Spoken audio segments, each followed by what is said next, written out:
particularmente darle las gracias a los fantásticos ponentes e invitados que tenemos el día de hoy.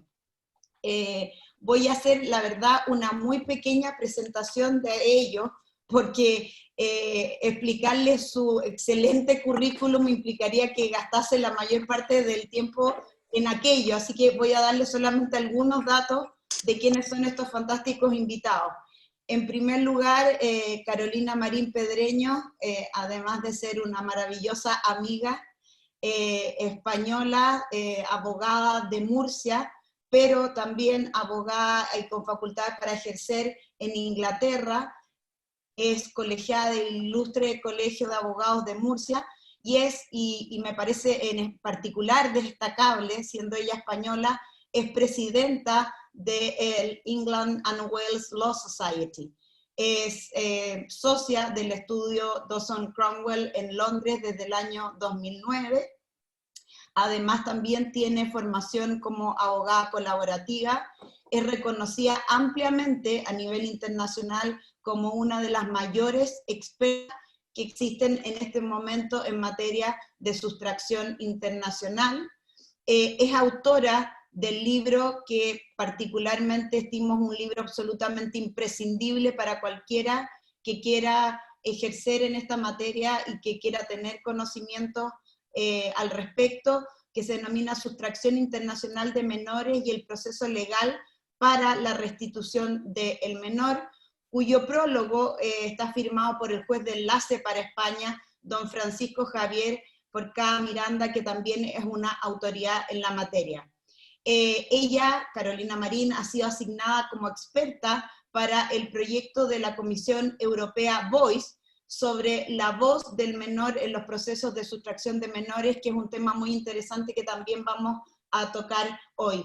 Carolina es exponente permanente en organizaciones y exposiciones internacionales, es miembro, entre muchas otras, de la International Academy of Family Lawyers, de la cual además ha sido elegida vicepresidenta, es miembro fundadora de la Asociación Internacional de Juristas de Familia, bueno, y muchísimas otras membresías.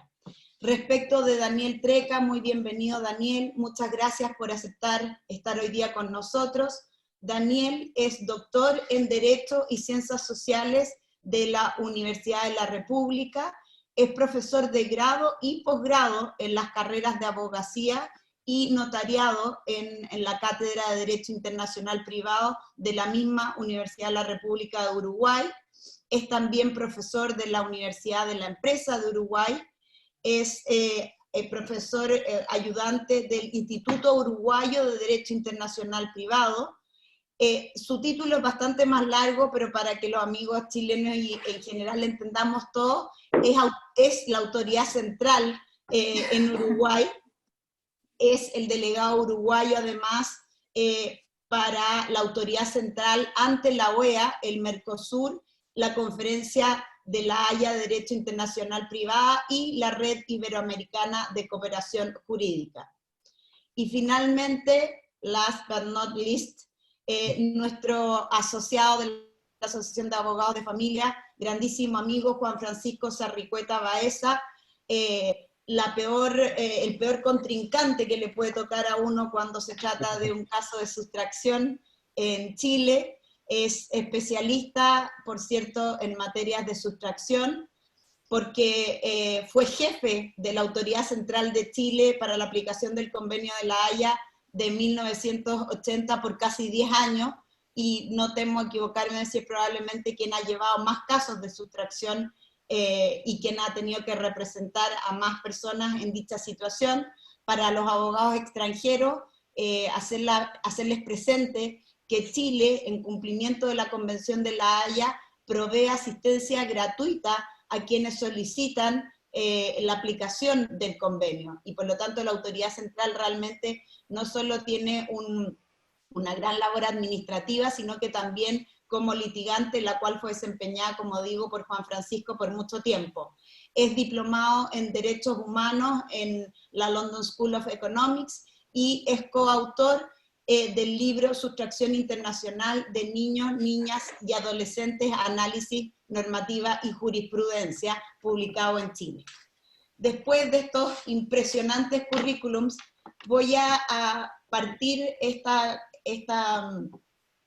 conversatorio, porque la idea no es que hagan una ponencia, sino que podamos ir respondiendo a las preguntas frente a la situación actual que tenemos hoy. Hoy día siguen existiendo casos de sustracción internacional o de retención ilícita y nos encontramos en una situación absolutamente anómala, cual es el vivir, además, de manera universal, enfrentando esta pandemia. En ese sentido, me gustaría irles preguntando a cada uno. Carolina, ¿cuál es la situación en Inglaterra y la situación en España, si te podemos preguntar también, de los casos de sustracción internacional? ¿Cómo lo están viendo las Cortes hoy día? Hola, en primer lugar, buenas tardes a todos. Es un placer estar rodeada de tantos amigos y estar de vuelta en Chile, aunque sea de forma telemática. Muchas gracias, Daniela, por esa introducción tan cariñosa. Mi agradecimiento a la presidenta de la asociación, Angie Angulen, por la iniciativa y por tratar este tema, que aunque es un poco muy técnico, es excepcional, no es el caso que afecta a toda la familia, pero sí que es importante tener esa formación y tratarlo de la forma adecuada. Daniela, en Inglaterra y Gales, en primer lugar, hemos tenido la suerte de que desde que se activa el estado de alarma, el 23 de marzo, los tribunales han seguido funcionando. Hemos pasado de un procedimiento en papel automáticamente en cuestión de horas a un procedimiento totalmente electrónico y telemático. A mí me coincidió el estado de alarma en medio de un procedimiento de sustracción, una niña que había sido sustraída a Inglaterra el 14 de febrero, teníamos el juicio final el 27 de marzo, después del estado de alarma, y ese juicio se celebra de forma telefónica, una audiencia telefónica, con intérpretes, porque las partes necesitaban intérpretes en español, y se dictó una orden de retorno. En este caso en particular, la madre alega que la niña no debe volver a España, porque en ese momento España estaba acercándose a los límites muy altos que estaba superando a Italia en los casos de infecciones y muertes por el COVID-19. Y el juez determina que la pandemia no es grave riesgo, como nos facilita el artículo 13b para no ordenar el retorno de la menor. Entonces, luego, eso fue el primer caso que tuvimos que se resolvió de forma telemática y ha salido publicado. Y también la semana siguiente tuvimos en el despacho también un caso con Bermuda, que también se ordenó el retorno a Bermuda. En ese caso no se alegó el COVID como defensa del artículo 13b. Y ahora mismo tenemos muchos casos paralizados porque el movimiento sobre todo en estados europeos, está paralizado. No hay aerolíneas que aceptan, si eres nacional puedes volver a tu país de origen. Y lo que yo estoy observando es que tengo también muchos casos ahora de madres, sobre todo, que han vuelto a su país de origen por la pandemia, con el consentimiento del progenitor, el otro progenitor, pero ahora esa estancia, que era solo de unas semanas por la pandemia, porque el colegio había estado suspendido, se está prolongando y se van a crear muchos casos de retenciones ilícitas por la pandemia. Es lo que yo ya me estoy anticipando a lo que vamos a ver una vez que empecemos a funcionar de alguna forma normal, entre comillas. Muchas gracias, Carolina. Daniel, ¿cómo es la situación en Uruguay en este sentido? Repito un poco la pregunta para aquellos que se nos han ido incorporando. En vista del COVID, ¿cómo están funcionando los tribunales en Uruguay? ¿Están conociendo de los casos de sustracción? ¿Ha cambiado el criterio, la resolución? ¿Qué nos puedes decir al respecto? Bueno, en Uruguay, a partir de la declaración de emergencia, el Poder Judicial suspendió los procesos en general, salvo en aquellos casos que son casos urgentes, los cuales lógicamente están incluidos los pedidos de sustracción de menores. No así los pedidos de régimen internacional de visitas, que recientemente ahora se reanudan esos procesos. En el caso de la restitución internacional de menores, sí, quedó habilitado. Indudablemente, igual de todas formas, esta situación ha hecho de alguna manera enlentecer los procesos. Nosotros tenemos una ley procesal específica, que regula un proceso específico para estos casos de sustracción, que habilita tener una sentencia ya de segunda instancia en una promedio de 8 o 9 semanas, ya tenemos sentencia definitiva y ya ejecutoria. Esa premura en el plazo, obviamente, esta situación ha conspirado de alguna manera, pero creo que yo el otro día hablaba con un grupo de autoridades centrales y decía que, bueno, tratando de hacer una especie como de cuadro FODA de situación, viendo las fortalezas, las oportunidades, las debilidades y las amenazas que esta situación genera, uno pensaría en una primera instancia que tendría un gran cúmulo de amenazas y debilidades.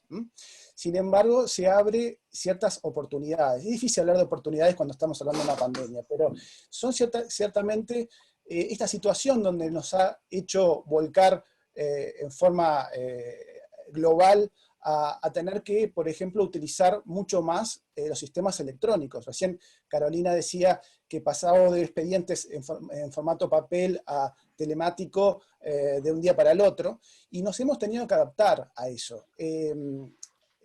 Generalmente los abogados, no me incluyo en esa concepción, pero generalmente no somos muy amigos de los sistemas electrónicos, somos amigos de las firmas autógrafas, de los sellos, de los lacres, y entonces una de las primeras cosas que veo es que hubo un grado de flexibilidad, y lo digo ya desde el momento inicial, ya antes de que llegue el caso a un juzgado, de aceptar, por ejemplo, una solicitud enviada exclusivamente vía electrónica.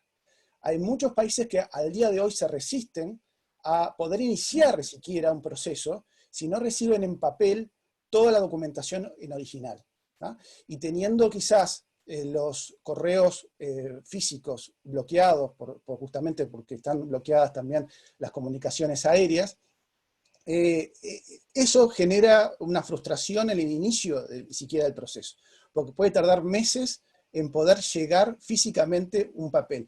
Y ahí son los que nos genera la duda, bueno, ¿qué realmente nos aporta el papel que no puede ser sustituido por el envío de la documentación electrónica? Una firma, por ejemplo, que autógrafa, que jamás se pone en tela de juicio, no recuerdo casos de incidentes de tacha de falsedad por las firmas, ni ningún juez de sustracción que haya hecho una pericia caligráfica a la firma de un solicitante que haya enviado una solicitud del exterior, y sin embargo, si esa misma firma se escanea y se manda digital, no permite que se avance en ese proceso. Por suerte en Uruguay los jueces han admitido, y ya desde tiempo que vienen admitiendo, la recepción entonces de estas solicitudes enviadas no como simplemente un adelanto, sino exclusivamente vía electrónica. Ya con varios países lo hemos hecho, incluso con Chile, con Brasil, con Estados Unidos, y eso ha agilizado muchísimo más. Y bueno, ni que hablar el tema de las videoconferencias, que seguramente va a ser tema también de debate el día de hoy. Hasta hace muy poco, si nos preguntaban qué era Zoom, diríamos que era un aumento de una cámara fotográfica. Hoy estamos inmersos en el Zoom, el Webex, el Meet, el WhatsApp, y eso ha servido a acceder a ese solicitante que está a tantos miles de kilómetros de distancia y que ahora el juez puede tener acceso directo. Esto hasta hace muy poco en algunos países, en algunas jurisdicciones era imposible. Y hoy la necesidad hizo tener que bruscamente ingresar en estas plataformas y darse cuenta que realmente es beneficioso, que estas situaciones electrónicas, estos medios electrónicos han llegado para quedarse. No va a ser esto va a generar un antes y después, no va a ser herramientas que van a ser utilizadas exclusivamente durante el transcurso de la pandemia. Yo creo que va a ser muy útil para que en el día de mañana tengamos procesos aún más ágiles y más eficaces. Muchas gracias, Daniel. Si me ven que estoy mirando un poco de vez en cuando hacia el lado, es porque les cuento que además de la plataforma Zoom, y a propósito de lo que dice Daniel, de todas estas nuevas tecnologías, y esto que es verdad, los abogados no éramos los mayores especialistas en todas estas cosas, esta conferencia se está transmitiendo además simultáneamente por Facebook. Entonces, estoy mirando aquí al lado también porque también hay gente comentando, felicitando, haciendo preguntas. Juan Francisco, ¿cómo es la situación de los juicios de sustracción en Chile? ¿Cómo se está viendo ahora la situación? Hola, buenos días. Bueno, primero muchas gracias por la invitación y aprovechar también de saludar a varios queridos amigos que no veo hace tiempo. En particular, veo conectado a jueces de Costa Rica, a un juez también de Ecuador, personas con las que me tocó muchas veces trabajar cuando estuve en mi rol de autoridad central y con quienes todavía mantengo mucho contacto, así que es muy bueno verlos aquí conectados. Bueno, qué decir de los ponentes, que son no solo excelentes colegas, sino grandísimos amigos, así que un placer estar en esta actividad que, como bien dice Daniel, es más bien un conversatorio más que una charla, conferencia. En relación a lo que está sucediendo en Chile ha sido bastante particular, porque a contar del 18 de marzo aproximadamente, según mi propia experiencia con juicios de sustracción, pero también con la información que me ha proporcionado las queridas colegas de la Autoridad Central de Chile, la mayoría de las audiencias han sido suspendidas. De hecho, en mi caso particular, la última audiencia que tuve, que es un caso de sustracción con Bélgica, tuvimos la audiencia el día 16 de marzo. Para los que no saben, en Chile existe un procedimiento especial amparado con el principio de urgencia que debe regir en estas materias, y tenemos una audiencia única del 5.º día desde que se notifica a la parte demandada. Pues bien, ese día debía haber esta audiencia única donde se contesta, existe la posibilidad de una conciliación, y si no, se ofrece y se rinde la prueba. De hecho, el juez tiene la obligación de llegar a un veredicto ese mismo día. Pues bien, en esa primera audiencia donde ya comenzaba el tema de la pandemia acá importante, y eran los primeros días en que tribunales no tenían muy claro cómo actuar, lo que sucedió fue que se hizo al final una audiencia preparatoria, es decir, solo se logró ofrecer la prueba, se agendó una continuación como audiencia de juicio para el día 8 de abril, y pocos días antes del 8 de abril el tribunal suspendió la audiencia y recién la reagendó, si no me equivoco, para el 17 de julio. ¿Qué ha sucedido ya con la evolución de los días? Durante abril, en mi experiencia, y según lo señalado por la Autoridad Central, no se realizó ninguna audiencia de sustracción, a pesar de que sí existían demandas presentadas.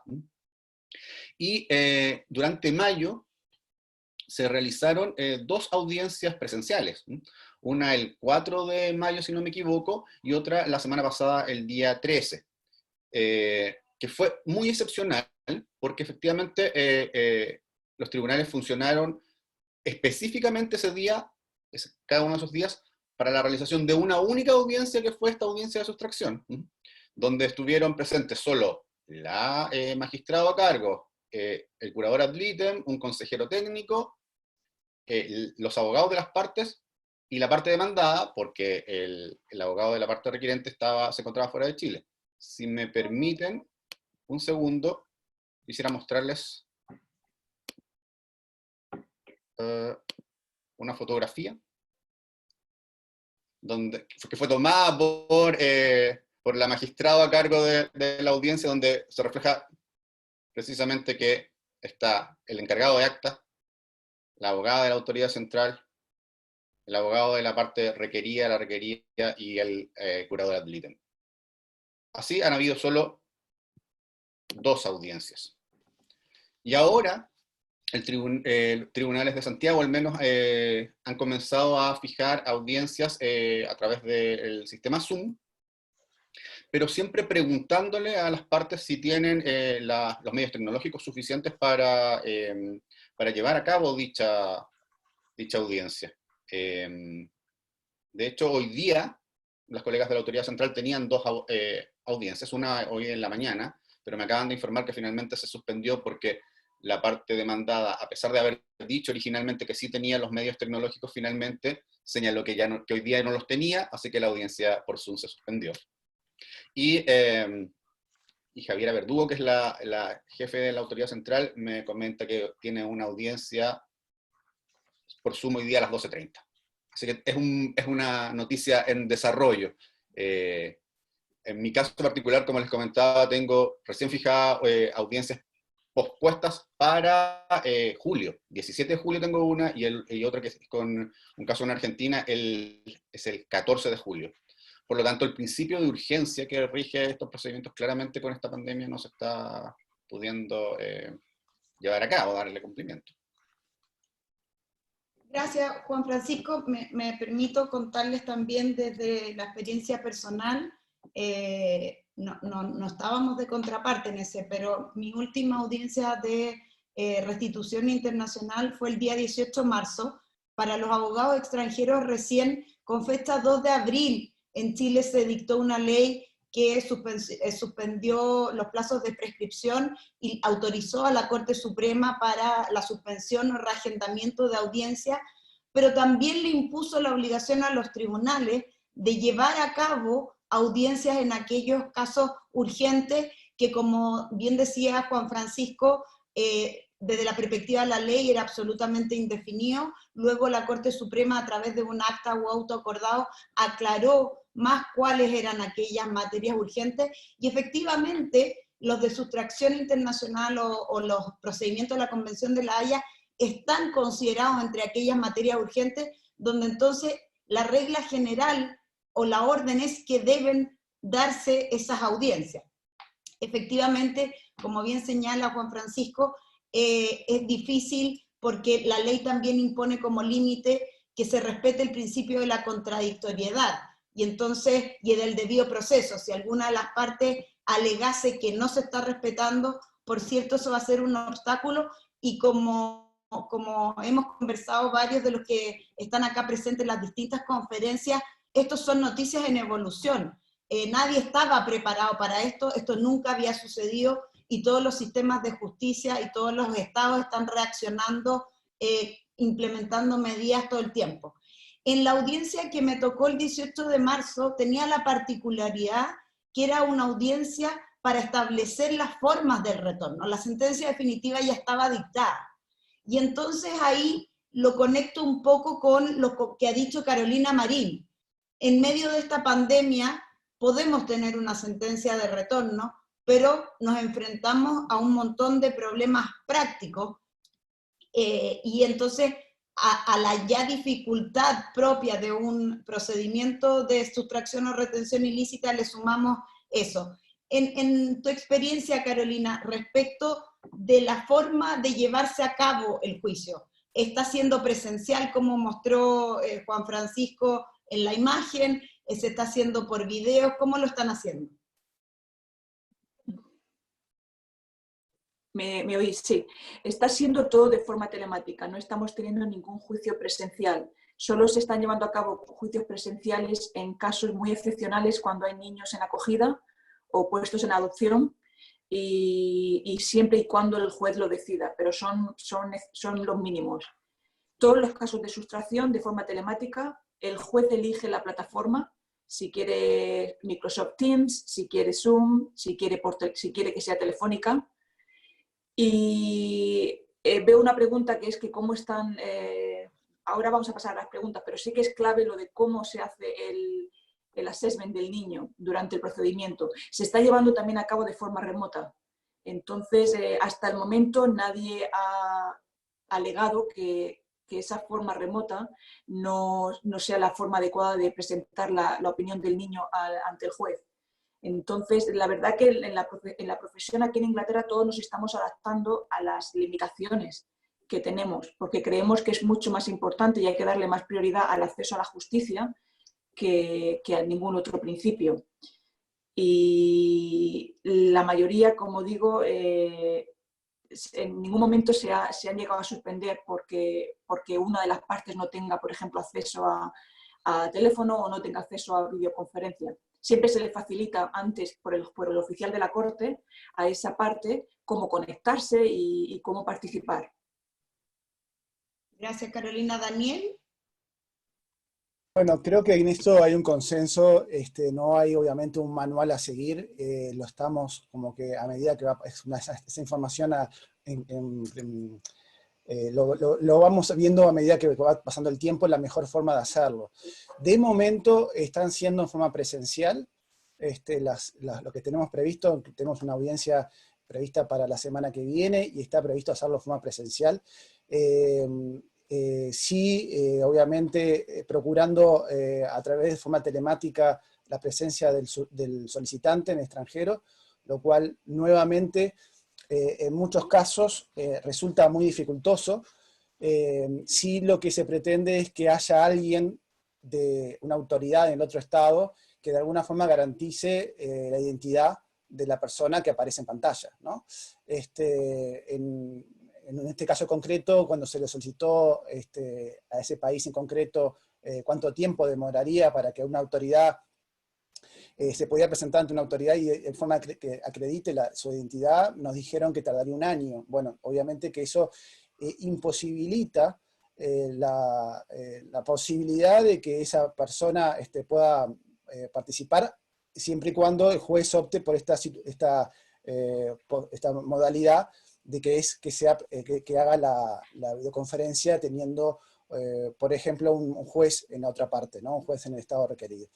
Que no es la única vía, o sea, eso creo que también esta situación nos ha generado tener que ser un poco más creativos en la forma de cómo se diligencian estas medidas. O sea, quizás no resulta tan necesario que la videoconferencia sea tomada que sea tomada obviamente por el juez del lugar donde se está ventilando el caso, pero que haya necesariamente un juez en el otro. Obviamente que sería muy útil, sería un juez de garantía, y en algunos casos, tuve un caso que no sé si tendré el tiempo de poder resumirlo, pero un caso muy interesante con Chile, en donde generalmente cuando uno está en estos casos de sustracción de menores, y lo primero que intenta es la conciliación entre las partes, llegar a un retorno voluntario.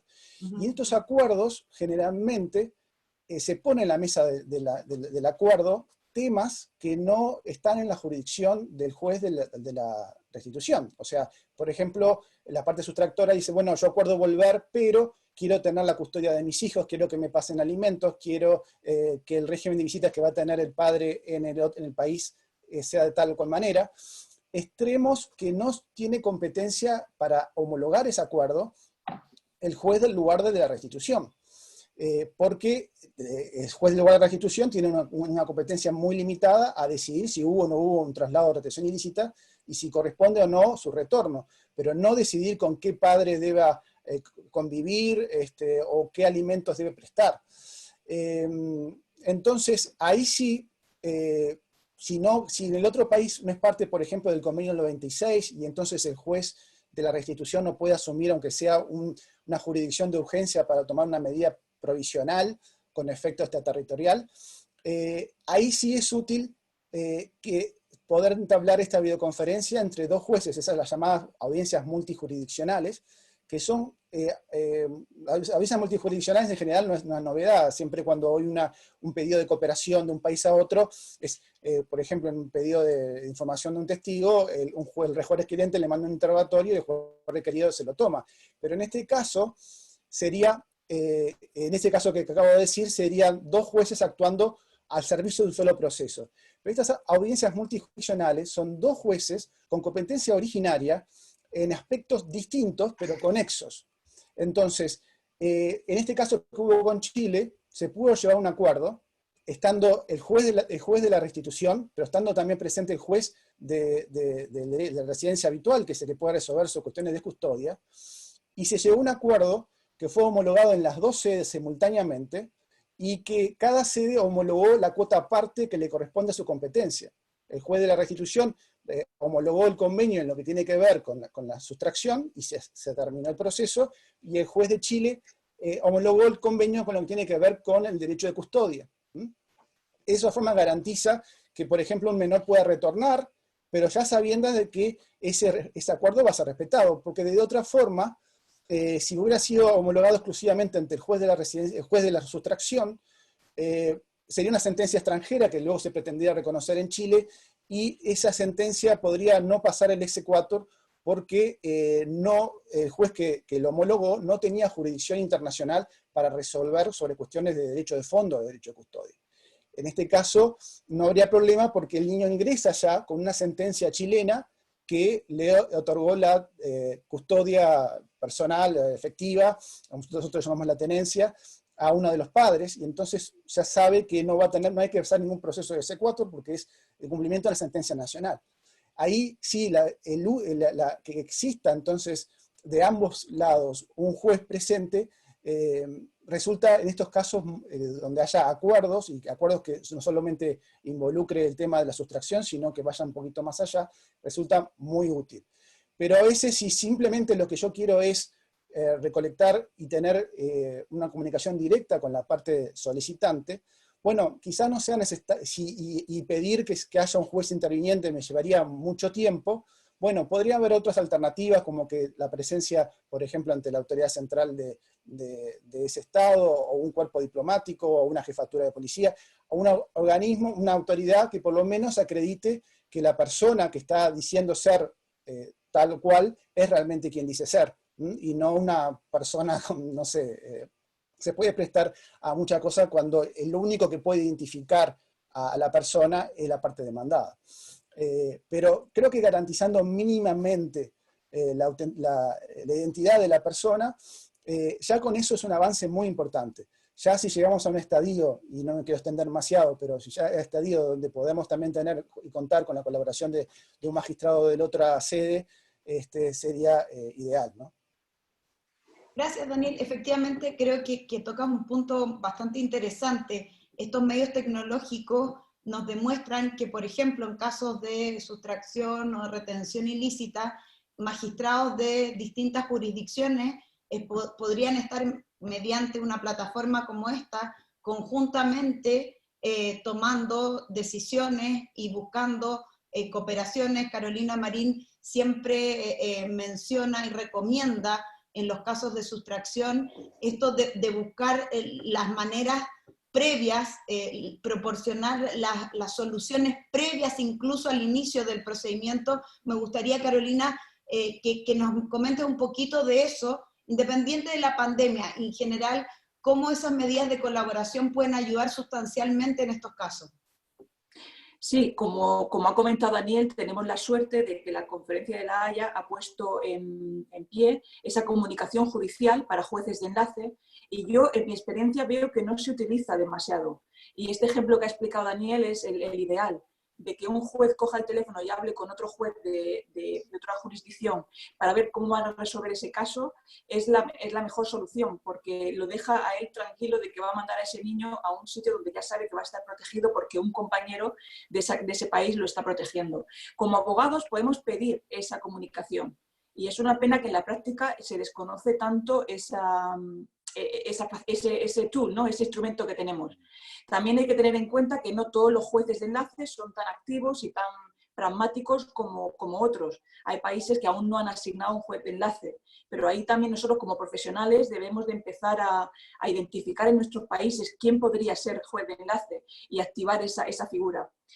Dentro de, cuando me preguntabas también al principio lo de la pandemia, Daniela, creo que es interesante que hablemos de esos países que no están teniendo, que han totalmente suspendido la actividad judicial, porque una de las defensas del convenio es el artículo 20, estaba pensando esta tarde, que es una defensa que se puede utilizar en estos casos, porque mandar a un niño a un país donde los tribunales no están funcionando, donde ese tribunal no puede dictar nada sobre el interés del menor, puede en sí ser una defensa. El artículo 20 nos dice: la restitución del menor conforme a lo dispuesto en el artículo 12 podrá denegarse cuando no lo permitan los principios fundamentales del Estado requerido en materia de protección de los derechos humanos y de las libertades fundamentales.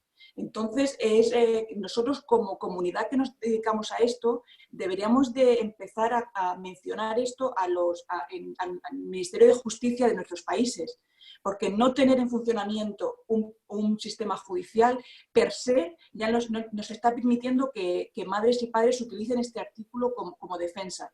Entonces, más que la pandemia en sí, es los efectos de la pandemia en el sistema judicial. Gracias. Y me gustaría ahora poner otro punto y quisiera partir con Juan Francisco, que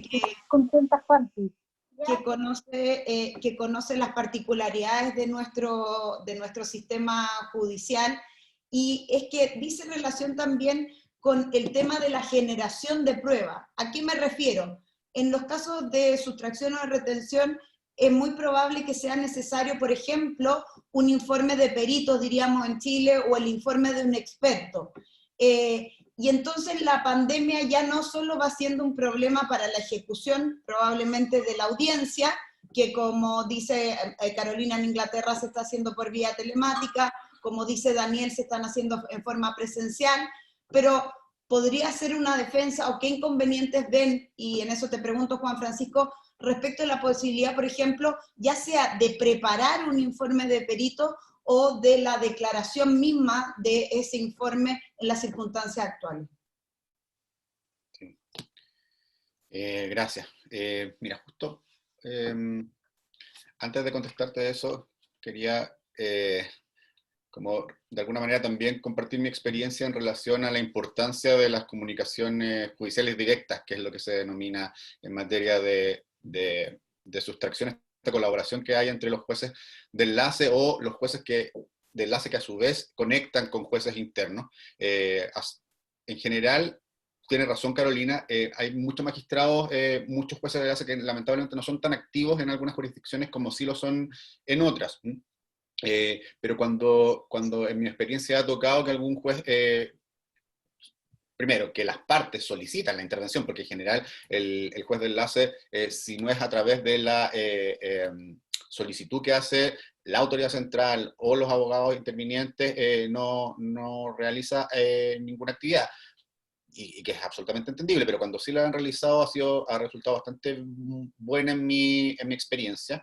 Recuerdo un caso entre Chile y Ecuador, donde efectivamente se logró la restitución de la niña retenida en Chile, pero parte de las alegaciones que hacía la madre sustractora era que devolverla a su lugar de residencia habitual la exponía a un grave riesgo porque eventualmente un familiar de la residencia donde esta niña estaba habría cometido abuso sexual en su contra. Pues se coordinó entre los jueces de enlaces y se dictó lo que se denomina una orden espejo, y por lo tanto, llegando la niña a Ecuador, hubo una prohibición de acercamiento que ya estaba decretada en Ecuador de ese familiar que eventualmente habría cometido estos actos de abuso sexual en contra de la niña. Entonces, ahí tenemos un caso concreto donde sí funcionan las comunicaciones judiciales directas porque efectivamente permiten la restitución de los niños a su país de residencia habitual y se evitan o se abordan las situaciones como de peligro que son muchas veces los principales argumentos de la madre o padre sustractor para oponerse a la restitución. Ahora, en cuanto a la utilización de los medios tecnológicos para todas las actuaciones en general y para lo que me pregunta Daniela en particular, sí, yo efectivamente creo que el tema de las videoconferencias se puede tomar como una oportunidad. Tiene una serie de aspectos negativos, pero por ejemplo, una de las cosas que yo creo que son beneficiosas, a diferencia de lo que sucedía cuando se trataba de audiencias presenciales únicamente, es que, por ejemplo, permite la presencia en la audiencia del padre solicitante, que en Chile en particular es bastante difícil de que el padre pueda venir porque, salvo que haya venido con bastante anticipación, no es posible prever un viaje en tan corto tiempo porque la audiencia, como bien decía yo al principio, se realiza el 5.º día desde que es notificada la parte demandada. Por lo tanto, es en muy corto tiempo donde se le puede avisar al padre solicitante, mira, la próxima semana o en 5 días más va a realizarse la audiencia, viaja. Entonces, eso impedía que muchas veces los padres, yo diría que la mayor parte de los casos, los padres pudieran estar presentes en la audiencia. Y vaya que cambia la percepción del magistrado, en mi experiencia, cuando el padre o madre solicitante está de alguna manera presente en la audiencia porque tiene la oportunidad de hacerle preguntas directas, porque efectivamente puede entregarle la información que su abogado que lo representa no va a conocer. Así que yo diría que esa es una de las grandes ventajas que eventualmente tiene la existencia de estas audiencias vía Zoom y este cambio de paradigma que eventualmente va a funcionar. Ahora, en relación a producción de prueba, ni en especial la prueba pericial, yo encuentro que puede ser un poco complicado, igual que con el tema de las declaraciones de testigo, pero es una opinión bastante personal, porque como buen abogado desconfiado, uno no sabe si eventualmente ese perito, ese testigo experto o ese testigo normal va a estar siendo eventualmente pauteado con una serie de indicaciones en relación a las respuestas que debe dar. Entonces, el tema de la inmediación aquí me hace ruido, porque yo creo que la presencia en un lugar donde tú puedas evitar eso y poder interrogar más directamente, tener estas otras herramientas que da la existencia de una audiencia presencial es distinta, pero yo creo que si esto se extiende por mucho más tiempo, va a tener que darse. De hecho, yo tengo una audiencia con una declaración de peritos la perito ha hecho sus evaluaciones a través de entrevistas por Zoom, está elaborando el informe y probablemente ella va a tener que declarar a través de esta misma modalidad. Ahora, otra ventaja que sí tiene, pensando no en el tema de la pandemia, sino que en testigos que están lejos, o en peritos que eventualmente están en otro país, pero cuya información puede ser súper relevante, yo creo que ahora es una oportunidad, porque ya el sistema va a estar más acostumbrado, más familiarizado a haber escuchado a peritos o a la deposición de testigos a través de estos medios. Bueno, yo entiendo que en materia penal se hace eso bastante. OCIEX del Ministerio Público coordina la realización de pruebas y de toma de declaraciones a través de videoconferencia hace bastante tiempo. Entonces yo creo que es una buena oportunidad, al menos en lo que dice relación con expertos y testigos esenciales que están fuera del territorio nacional. Gracias, Juan Francisco. Daniel, me gustaría conocer tu opinión al respecto, esto que estamos conversando sobre la generación de pruebas en una situación de pandemia, el principio de la inmediatez, las garantías del debido proceso, qué hacemos cuando tenemos que poner en una balanza esta necesidad de cumplir con el convenio y estos plazos brevísimos, el interés superior del niño por el retorno a su lugar de residencia habitual y las garantías procesales. ¿Cuál es tu opinión, tu experiencia al respecto?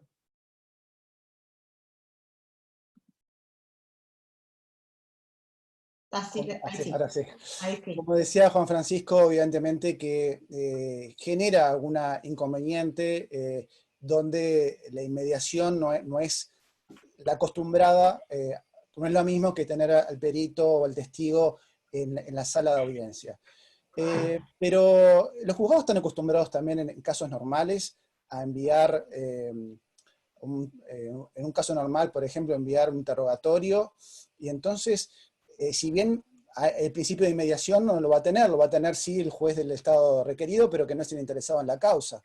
Se pierde toda la expresión paraverbal, no es lo mismo leer en acta de lo que un testigo declaró que oírlo declarar, de poder repreguntar, de poder, si hay algo que no quedó claro, pedir alguna aclaración. Y eso, si sea la vía tradicional, que la del exhorto, y pedir información a un testigo que está en el extranjero y que dé una declaración ante un juez que no está interesado en el caso y que simplemente se va a limitar a leer el interrogatorio y a tomar nota de sus respuestas, bueno, se va a perder mucho también. Creo que entonces, es cierto, quizás en algunas partes se pierde ese principio de mediación en no poder tenerlo a esa persona en la sala y evitar cualquier contaminación de su declaración, pero por otro lado, no se tiene el acceso también directo. Hay prueba que lamentablemente que está en el exterior, que si no se utilizan estos mecanismos, los mecanismos tradicionales del exhorto inhabilitan por lo que demora la poder producir esa prueba. Entonces, a veces, lamentablemente, o esto o nada, porque no puedo detener el procedimiento de restitución por meses esperando que se diligencie una prueba en el extranjero. Entonces, creo que antes que la nada es preferible, y creo que nuevamente lo de la oportunidad de la pandemia nos ha hecho perder un poco el miedo. porque creo que también había mucho miedo de qué va a pasar, y ahora que no tenemos más remedio que utilizarlo, y nos estamos dando cuenta que tampoco no hay tantos testigos que estén con el gatillo en la cabeza para declarar, y bueno, quizás sea más las veces que sea un instrumento muy beneficioso para arrojarle información al juez que tenga que decidir, que las veces que pueda generar un perjuicio. Así que nuevamente creo que esto va a abrir a la posibilidad de que sea más frecuente, sobre todo cuando, como decía Juan Francisco, es una prueba que se encuentra en el extranjero, ya sea porque son testigos que no pueden desplazarse, o porque no quieren desplazarse, porque no están obligados a hacerlo, pero su testimonio resulta vital para poder decidir en uno o en otro sentido. Creo que justamente esta instancia nos da la oportunidad de poder desarrollar un poco más estas formas de diligenciamiento en forma telemática.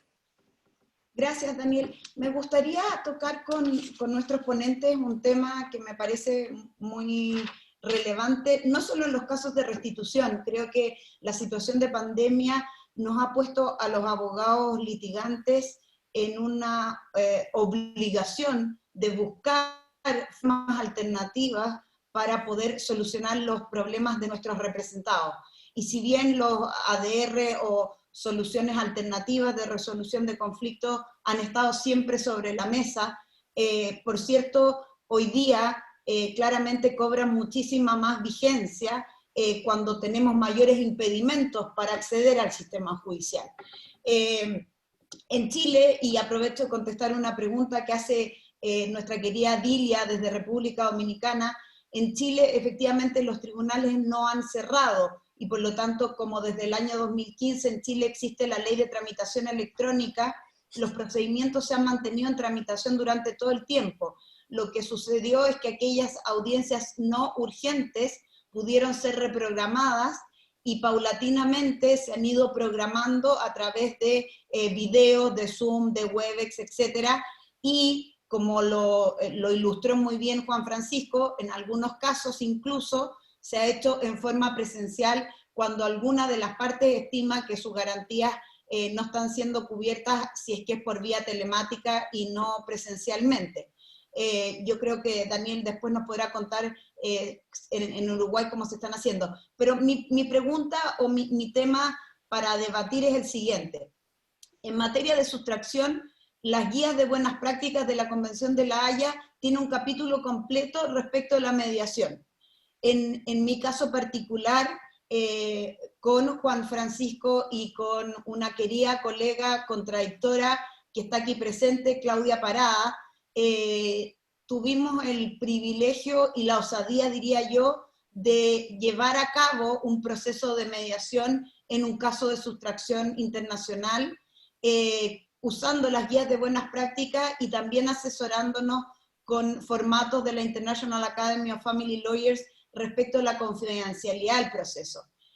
Me voy a permitir ahí la licencia de que Claudia un minuto lo comente para que luego los ponentes nos puedan señalar cuál es su opinión al respecto.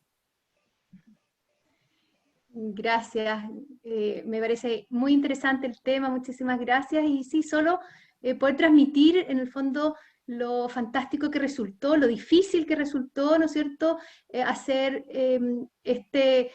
esta fórmula de resolución de conflictos a través de una mediación. Nosotros utilizamos, ¿no es cierto?, y estuvimos de acuerdo como equipos, digamos, asesorando las distintas partes, de que esto se podía canalizar con un apoyo que, por supuesto, comprendía aspectos más bien terapéuticos y que finalmente resultó en un éxito para un pequeñito que participaba, fundamentalmente quien queríamos resguardar, que tenía 4 años, y que lograron entonces, a través de este proceso, desjudicializar una conflictiva que estaba siendo muy feroz. Así que es un éxito y en el fondo es una buena invitación también a instalar ese mecanismo de resolución de conflictos y ver cómo se puede homologar, digamos, a través de otras jurisdicciones e implementar, ¿no es cierto?, de manera más genérica.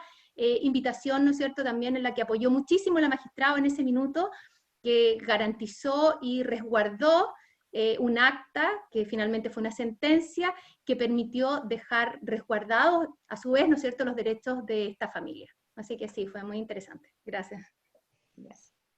Juan Francisco, tu opinión respecto de la mediación, particularmente la utilización de la mediación en los procesos de sustracción, y te pido, Juan Francisco, que quizás puedas hacer el paralelo en la mediación antes del desarrollo del proceso y la mediación quizás como proceso post-sentencia también. Claro. A ver, el tema de la mediación en los juicios de sustracción es un tema bien interesante, pero que en general yo diría que ha sido siempre bien resistido, ¿ah? Tal vez por un tema como cultural de los abogados litigantes, que no todos están muy abiertos a utilizar resolución alternativa de conflictos para abordar materias como esta. Yo, en mi experiencia, y sobre todo cuando en el tiempo que estuve como autoridad central, vi que había en algunos países que sí estaban desarrollando esto de manera mucho más intensa. Tienen, por ejemplo, el caso de Inglaterra, y ahí Carolina nos podrá contar un poco más sobre lo que hace Reunite. Yo también recuerdo haberme contactado varias veces con las personas de la Autoridad Central de Estados Unidos que tenían un programa piloto que estaba desarrollando la Facultad de Derecho de la Universidad de Georgetown, pero finalmente no lo abordaron como un tema institucional. Entonces siempre ha sido como bien poco sistemático el tratamiento de este tema. Ahora, yo creo que el único pero que yo le encuentro a la mediación en materia de sustracción urgente, donde eventualmente el transcurso del tiempo juega en contra de la posibilidad de ese niño de ser restituido y ser utilizado como argumento por parte del padre sustractor, puede ser atentatorio. Pero por otro lado, como bien decía Claudia, la experiencia que tuve contigo, Daniela, y con ella en este caso, que manejamos, fue muy bueno porque a través del proceso de mediación se logró abordar distintos temores y aprensiones que tenía cada uno de los padres respecto de llegar a un acuerdo sobre cuál iba a ser el lugar de residencia habitual del niño. Entonces, siento que fue una situación mucho más integral, porque efectivamente, si pensamos que la sustracción como procedimiento judicial busca simplemente determinar la restitución del niño a su lugar de residencia habitual y de alguna manera entregarle a los tribunales de dicho país los temas de fondo, esta es una solución bastante más integral si logran abordarse esos otros mecanismos. Ahora, como mediación en proceso post-restitución, claro, yo creo que es fantástico si es que logra, en el fondo, una vez ya solucionado el tema de la restitución, ya sea que el niño retorne o se quede en el país de refugio, abordar los temas relacionados a través de este mecanismo, pero como que en general puede ser abordado cualquier tema de familia por las bondades que tiene la mediación en ese sentido. Siempre es mejor lograr un acuerdo entre las partes porque tiene más sustentabilidad en el tiempo que el ser impuesto a través de una decisión jurisdiccional sin la intervención de las propias partes. Gracias, Juan Francisco. Y como no nos queda mucho tiempo, quiero plantear el gran tema, finalmente, de la sustracción y el COVID-19. Y este dice relación con el cumplimiento de las sentencias que ordenan la restitución, o sea, el viaje de un niño o niña que vuelva hacia su residencia habitual. ¿Y qué opinan ustedes o cuál ha sido su experiencia en cuanto a la alegación de la existencia de la pandemia o los riesgos de la pandemia bajo el artículo 13b? Carolina. Bueno, necesitamos una hora para esto, Daniela. Muy resumidamente, antes de pasar de la mediación, quería solo decir que yo creo que en Inglaterra funciona también porque los mediadores le dicen a los padres que tienen que acordar dos acuerdos, si el niño se queda y si el niño se va. Y esto le hace a los padres, el padre que dice, no, yo solo quiero el retorno, o la madre que dice, yo no me voy, les hace cambiar un poco el chip y plantearse, ok, si me quedo, tengo que ofrecerle contacto, qué facilidades le voy a dar yo para que venga a ver al niño. Entonces, yo creo que ese es el éxito de la mediación en Inglaterra y Gales, que los mediadores trabajan con los padres no para llegar a un acuerdo, sino para redactar un acuerdo en el caso de que el juez decida que se quede o que se vayan. Sobre lo de la pandemia, yo creo que solo decir muy brevemente, para dar la oportunidad a todo el mundo, el riesgo existe, el riesgo está ahí, pero no hay que olvidarse que el artículo 13b nos habla siempre de grave riesgo. Los padres de la Convención cambiaron la palabra riesgo sustancial por grave, para elevar esa importancia de que el riesgo tiene que ser grave. Hay casos y casos, hay niños que, como han comentado una pregunta Thomas Dillon, que sí tienen una condición médica existente, sí que ese riesgo podría ser grave si lo sometemos a un viaje para volver a su país de residencia. Ahí yo creo que van a entrar incluso en juego el análisis de los sistemas sanitarios de cada país. Yo creo que habría que dictar órdenes de retorno, incluso que se suspendieran, o sea, orden de retorno suspendida condicionalmente hasta que en ese país el riesgo de contagio sea mínimo. Pero sobre todo por encima órdenes de retorno. Y sí que vamos a encontrarnos con casos excepcionales de niños que sí que los estamos sometiendo a un grave riesgo devolviéndoles a su país de residencia. Pero ojo, hay que también tener en cuenta si esa madre ya sometió a ese menor a un riesgo grave, trasladando al menor durante la pandemia. Hay que hacer un poco análisis de las circunstancias de cada caso. No lo vamos a penalizar a ella por haber hecho el traslado, hay que tratar la situación actual y hay que recordar que el artículo 13 nos habla de riesgo futuro. Por eso tanto lo de la violencia doméstica además sí que se tiene en cuenta, pero hay que hablar el riesgo al que el niño lo sometemos devolviéndolo, hay que siempre tener la visión de que es en un futuro, en ese país donde va a volver, a qué riesgo en el futuro lo sometemos. Yo creo que esos son los parámetros más importantes, gravedad y a largo plazo, ¿no? Cuando ordenamos el retorno. Ahora, Carolina, quizás en un principio podríamos haber dicho, bueno, España, Italia, retornar niños a España, Italia, y sé que tuviste un caso justamente en que el retorno en un momento complejo, en que Italia y España eran los países con mayor cantidad de contagios, era retornar a un niño a España por ningún motivo. Pero hoy día estamos frente a una pandemia absolutamente mundial, donde me cuesta imaginar algún país donde uno podría retornar a alguien que no tuviese riesgo de contagio o en que estuviese absolutamente controlado. Por lo tanto, me gustaría también que quizás Daniel se pronunciara sobre este criterio de especificidad, de este riesgo concreto, como dice Carolina. Sí, voy a ser breve por el tiempo, además estoy muy de acuerdo con lo que acabo de decir Carolina, así que, pero contestando tu pregunta, si uno se pregunta, bueno, ¿qué casos entrarían en el 13b? El de manual es justo, bueno, si tengo que devolver a un país donde hay una epidemia y puede correr riesgo de vida, bueno, sería el caso de manual. Ahora, esto no es una epidemia que tiene X país, es una pandemia que está en todo el país, en todos los países, en mayor o menor medida. No podemos asegurar que el niño esté seguro en algún país puntual, aunque objetivamente, como tú bien decías, si yo tengo que comparar, por ejemplo, en Uruguay, que hasta el momento hubieron 20 muertes, con Italia o España o incluso Brasil, que hoy en día hay 18.000, uno podría decir, bueno, actualmente es más seguro o menos seguro, pero eso no se puede, y hay que fijarse siempre, esta excepción es directa al caso concreto, al niño en particular. No se puede decir, no se puede devolver a alguien a Italia o a España, no, es en este niño, al lugar donde va a ser restituido, si ese niño puede correr grave riesgo su vida. Yo coincido con Carolina que la vía, porque acá habría que distinguir dos cosas. Una es la excepción en sí mismo, si cabe o no, y otra es decir, bueno, de alguna forma no se puede conjurar ese riesgo con una medida de protección y con un retorno seguro, una restitución condicional.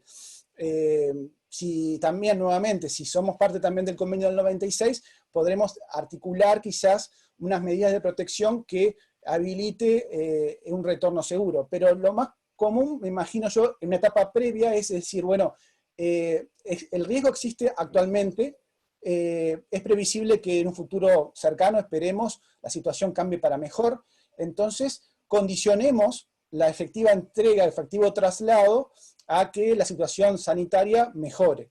Ahora bien, lo que sí me parece muy importante, que en el caso de que se llegue a esta sentencia de restitución condicionada, es que se fije un plazo razonable para que la condición sea cumplida, y no con plazos sine die, porque hemos tenido casos en donde se hacen sentencias condicionadas a que se realice tal o cual circunstancia, sin plazo, y entonces el niño queda esperando que se cumpla la condición por año, 2 años, 3 años, y en definitiva cuando se cumple la condición ya no perdió todo sentido la restitución, porque ya no se evitó el daño que le provocó el desarrollo del menor, ya el desarrollo se produjo en los hechos, y es más daño que se hace con el retorno que lo que se pretende solucionar.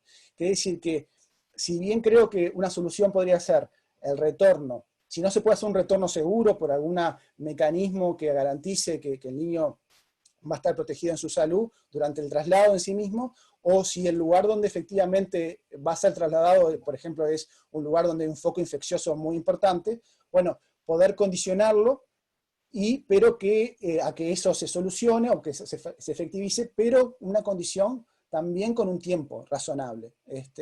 De la cual, si llegado un tiempo, esperemos que no sea así, pero que si llegado X cantidad de tiempo no se dan esas circunstancias favorables, bueno, entonces que caiga la sentencia, porque si no es peor el remedio que la enfermedad.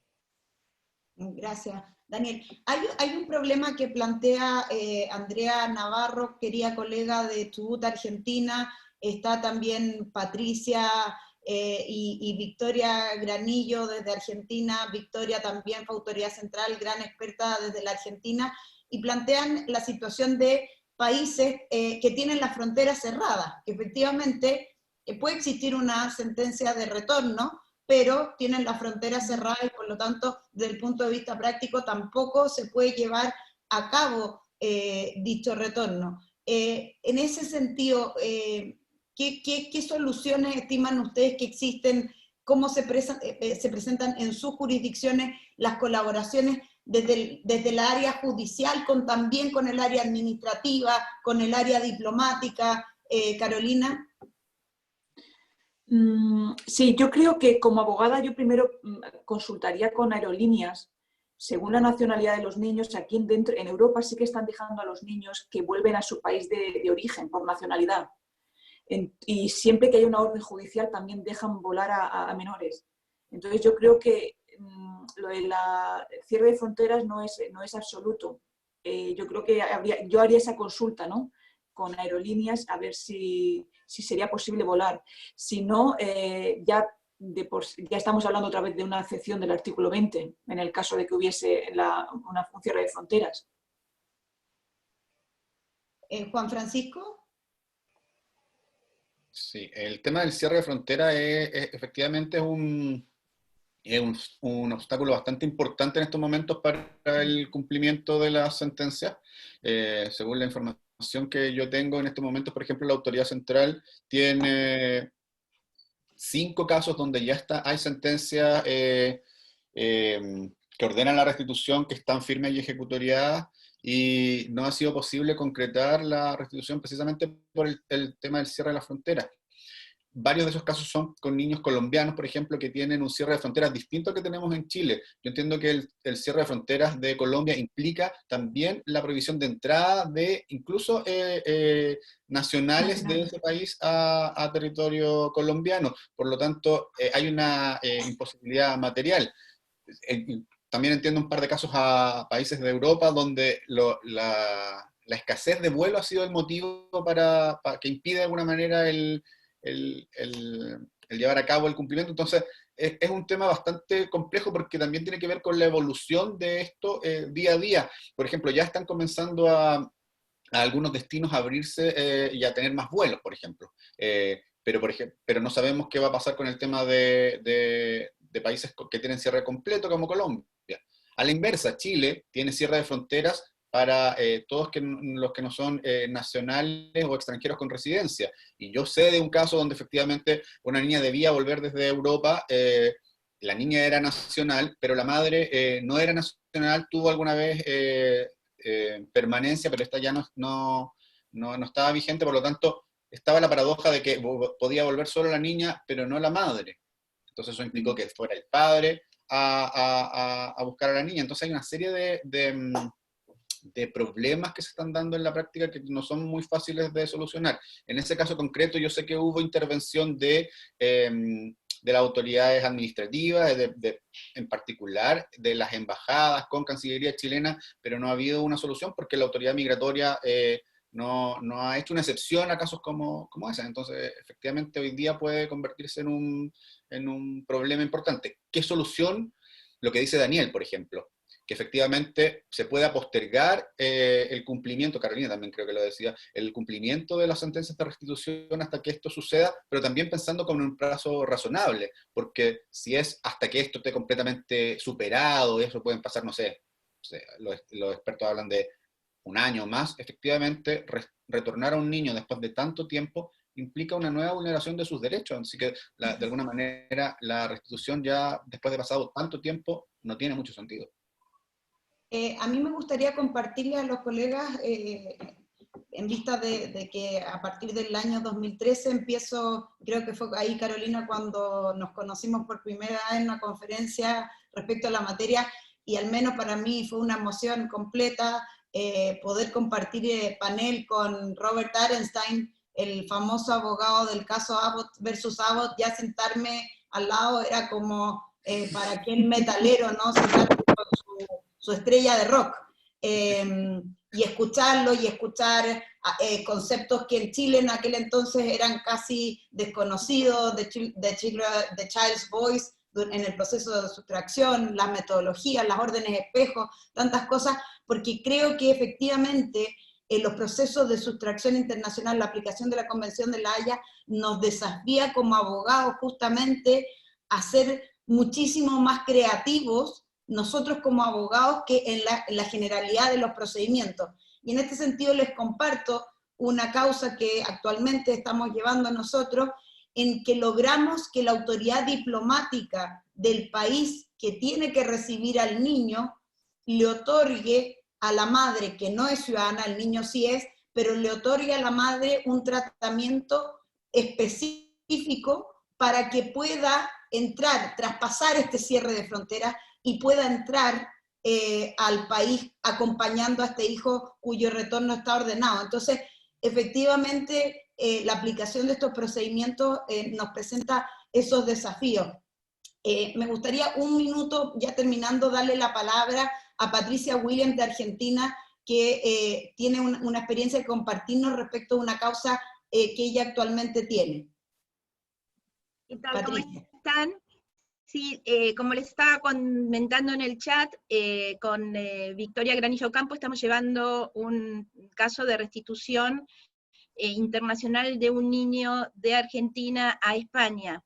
Lo que tiene realmente característico este caso, que es la segunda vez que estamos trabajando en el mismo caso, o sea que este niño ya fue restituido a España, la madre lo volvió a traer a Argentina y lo retuvo ilícitamente por segunda vez, y entonces estamos en la segunda causa de restitución. Ya tenemos una sentencia de restitución firme de primera instancia, de segunda instancia, y se ha hecho, hay apelación ante la Corte, pero tiene efecto devolutivo, o sea que se tiene que cumplir la restitución a España. Y justo, esto fue los primeros días de marzo, y el 20 de marzo comenzó el confinamiento total y nacional acá en la Argentina, y con Victoria estamos continuamente pensando en opciones diferentes, y una de estas es pensar en estos vuelos de repatriación. En la Argentina están cerradas las fronteras, y solamente existen vuelos de repatriación donde los aviones van al exterior a traer ciudadanos argentinos que han quedado varados. Entonces estábamos evaluando la posibilidad de que este niño pueda subir a esos vuelos, al ir a buscar, por ejemplo, a Madrid, pero el problema está en que es un niño muy pequeño, que no podría viajar solo, la madre no está dispuesta a acompañarlo, y la imposibilidad del padre, que además es médico, de venir a buscarlo, ¿no? Entonces, pero bueno, creo que tenemos que pensar opciones diferentes frente a una situación absolutamente diferente. Gracias, Pati. Claudia Pará pregunta a Carolina, ¿Cuál es la sanción que arriesga una madre que por segunda vez, como explica Patricia, realiza una retención o una sustracción? Daniela, tal vez Carmen Varela de España te puede contestar esta pregunta. Perfecto. Querida Carmen. Te paso la palabra.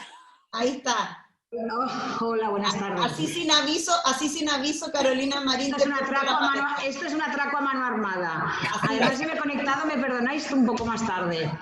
A ver, evidentemente, si se ejercita la vía penal, en el delito de sustracción, obviamente, y por segunda vez, pues puede tener una condena que le impidiese no solamente ser privada de la custodia si la solicitase, sino además incluso con penas de prisión. Pero te tendría que poner un procedimiento penal, en el procedimiento civil de sustracción, en el convenio, al final sería un incumplimiento y ya está. Claro, pero en el procedimiento penal, que es el que se aconsejaría en este caso, se privaría incluso de la patria potestad también. Sí. Ha habido un caso muy famoso en la prensa de Juana Rivas, una madre española que se trajo niños de Italia y el procedimiento penal le han privado de la patria potestad y prisión también. Sí. Muchas gracias. Estamos lamentablemente en el tiempo, hay millones de preguntas, a mí al menos un tema que me apasiona, que está en constante evolución. Les quiero dar a nuestros ponentes un minuto para cerrar, hacer sus últimos comentarios. Me tomo la libertad de partir por la patria con Francisco. Muchas gracias. A ver, yo creo que hemos tocado como los temas más importantes, porque de alguna manera el conversatorio sobre esto era cómo estamos abordando en muchos países, y agradezco mucho la intervención de otros colegas de otras jurisdicciones, con sus preguntas, con las intervenciones directas, porque de alguna manera todos estamos aprendiendo hoy día a ver cómo vamos enfrentando los temas de sustracción en este contexto que es muy extraño, en general para los casos de familia, pero en particular para los de sustracción, que implican desplazamientos de los niños retenidos ilícitamente en un país cuando se ordena su restitución. Entonces, claramente es un desafío el ser creativos, como decía Daniela, respecto de las formas de cumplimiento. Creo que cada vez más que nunca en estos momentos es importante las comunicaciones entre jueces de distintas jurisdicciones, pero también la colaboración de las autoridades administrativas, de los consulados, de las cancillerías, porque efectivamente son los que nos pueden dar más herramientas para poder materializar los cumplimientos de las restituciones cuando estas deban llevarse a cabo. Porque esperemos que de aquí a algunos meses esto se normalice o tranquilice un poco en términos como de impacto en la salud pública, pero no lo tenemos claro. Entonces es algo que vamos a tener que abordar de manera creativa. Así que les agradezco la invitación y sobre todo la presencia de un montón de amigos de distintos lugares del mundo que han estado aquí presentes, gente desde Polonia, de Estados Unidos, así que la verdad es que bueno, a todos los amigos españoles que siempre conversamos y los queremos mucho, así que de verdad muy, muy agradecido por su participación y asistencia a este seminario, conversatorio. Gracias a ti, Juan Francisco, por compartir tus conocimientos, porque son actos de obvia solidaridad cuando un experto comparte con colegas que probablemente pueden llegar a ser contraparte en la misma jurisdicción sus conocimientos y su experiencia. Daniel, te dejo la palabra. Bueno, antes que nada, nuevamente el agradecimiento por la invitación. Creo que siempre es de mucha utilidad escuchar qué está pasando también y cómo lo están desarrollando otras jurisdicciones, el enfrentamiento, este impacto que ha tenido la pandemia en estos procesos. Como yo decía, no hay un manual a seguir, esto vamos a una información, noticia de información, y entonces estamos, de hecho, en este momento ahora corto esta comunicación y ingreso a una reunión de autoridades centrales que organizada por la Conferencia de La Haya, justamente para intercambiar estas buenas prácticas que cada país ha tenido y ir ajustando en nuestras jurisdicciones la forma de cómo ir tramitando estos casos durante la pandemia y, por qué no, luego de la pandemia, quedándonos con aquellas buenas prácticas que han demostrado ser más eficaces. Así que, bueno, muchísimas gracias y quedamos a las órdenes. Muchas gracias, Daniel, y recojo los comentarios del chat. Les recuerdo que no solo están presentes las personas que aparecen acá, sino que les reitero que se está transmitiendo en vivo también por Facebook, así que es mucha gente, muchos abogados y jueces los que están escuchando estas palabras, pero voy a aprovechar de tomarle la palabra a Daniel, que después de esa reunión, y en vista de las solicitudes que tenemos en el chat, de aquí a un plazo volvamos a repetirlo para ver cómo hemos ido avanzando cada una de las jurisdicciones en esta materia. Muchas gracias, Daniel, por haber participado. Carolina, te dejo la palabra. Sí, muy brevemente, solo decir que cada vez los sustractores son más sofisticados, que todos lo sabemos, y el COVID solo es una idea más para la persona que quiera alegar que el retorno no es lo mejor para ese niño. Entonces yo creo que mandar el mensaje todos como dentro de esta comunidad de que el COVID es un riesgo, pero no siempre es un grave riesgo, es lo que es nuestra labor. Porque el que se dedica a esto sabe que cada día el sustractor tiene mejores ideas que el abogado, porque hay mucha información en Internet y mucha información en textos y en artículos, y esa es la realidad. Entonces sí que sabemos que el objetivo del convenio es que es el retorno inmediato, que es la única manera que podemos proteger al menor. Y yo, como abogada de menores, es por lo que trabajo. Daros las gracias a todos, ha sido una experiencia muy fructífera este intercambio, y como dice Daniela, sería muy interesante volver a reunirnos en unas semanas a ver cómo está la situación. Muchas gracias, Carolina. Sé que tienes muchísimas solicitudes para asistir a muchas ponencias, así que agradecemos particularmente, lo agradezco en nombre de la Asociación de Abogados de Familia de Chile y del Instituto de Estudios Judiciales.